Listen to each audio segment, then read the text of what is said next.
우린 보통 집을 볼 때 집값만 보고 동네를 고르죠. 그런데 지금 서울은 집값뿐만이 아니라 사람들의 성향까지 극단적으로 갈라지고 있습니다. 오늘 영상 절대 정치 얘기 아닙니다. 내 집 마련을 준비하시는 분들이 반드시 참고해야 할 흐름, 지금 바로 확인해 보시죠.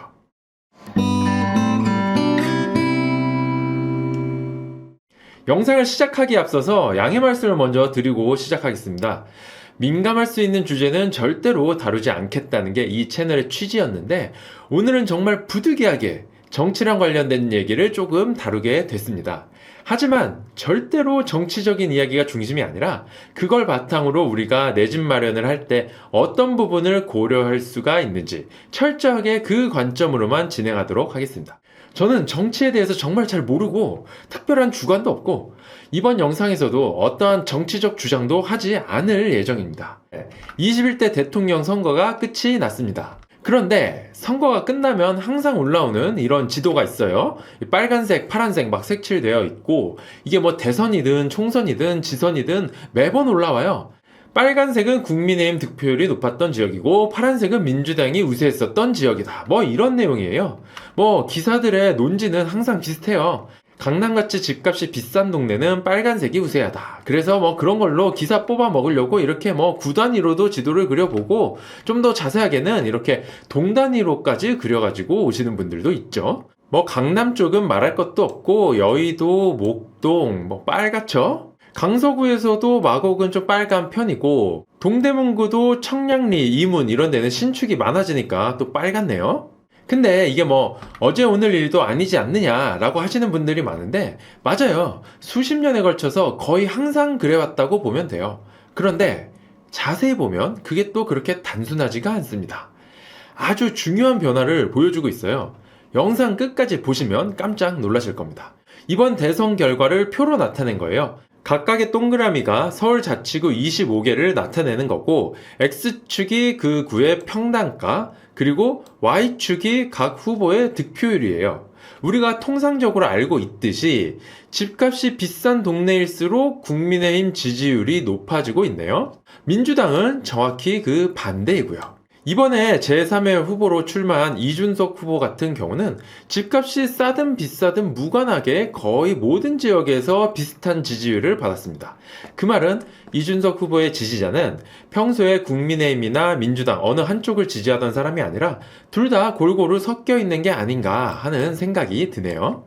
자, 그럼 분석하기 쉽게 여기서 김문수 후보의 그래프만 따로 빼서 볼게요. 이렇게 평당가와 득표율을 그려놓고 추세선을 그려보면 상당히 상관관계가 높아 보이죠? 이거를 수치로 나타낸 게 바로 이 R값, 상관계수라고 부르는 수치입니다. 상관계수라는 건 변수 두 개가 서로 얼마나 상관관계가 있는지를 나타내는 수치예요.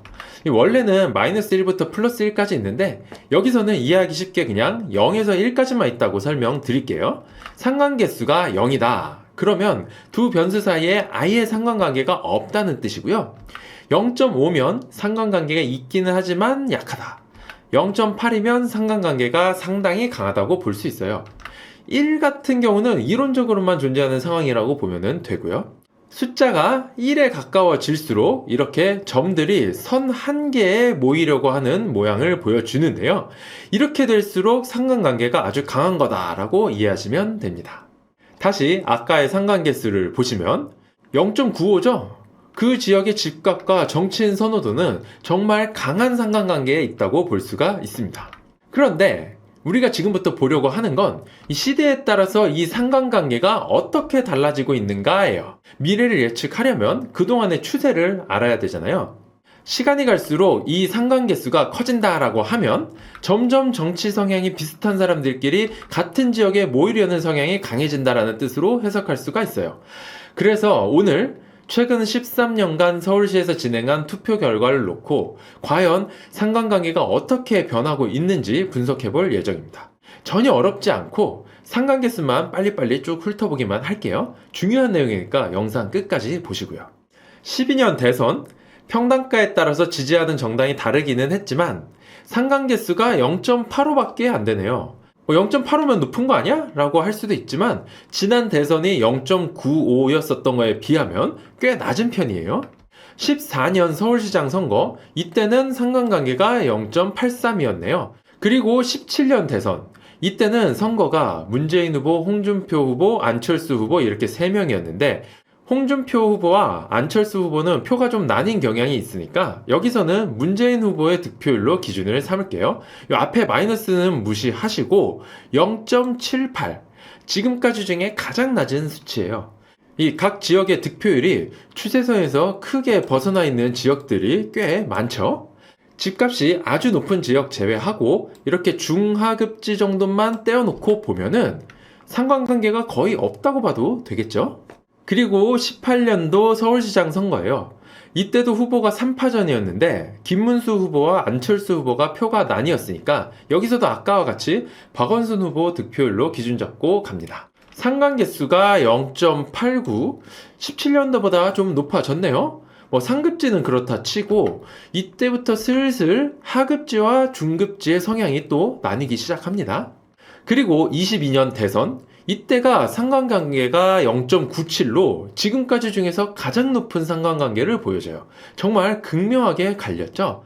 상급지, 중급지, 하급지뿐만이 아니라 이제는 하급지 내에서도 집값에 따른 정치 선호도가 상당히 나뉘기 시작합니다. 그리고 그해 6월에 진행된 서울시장 선거도 상관관계가 0.96으로 역대급으로 높습니다. 평당가가 3천 정도 되는 지역은 득표율이 50% 정도 되는데 평당가가 8천인 서초, 강남 이쪽은 무려 70이 넘네요. 그 이외의 지역도 상당히 평당가 따라서 정치 성향이 비례하게 분포하고 있습니다.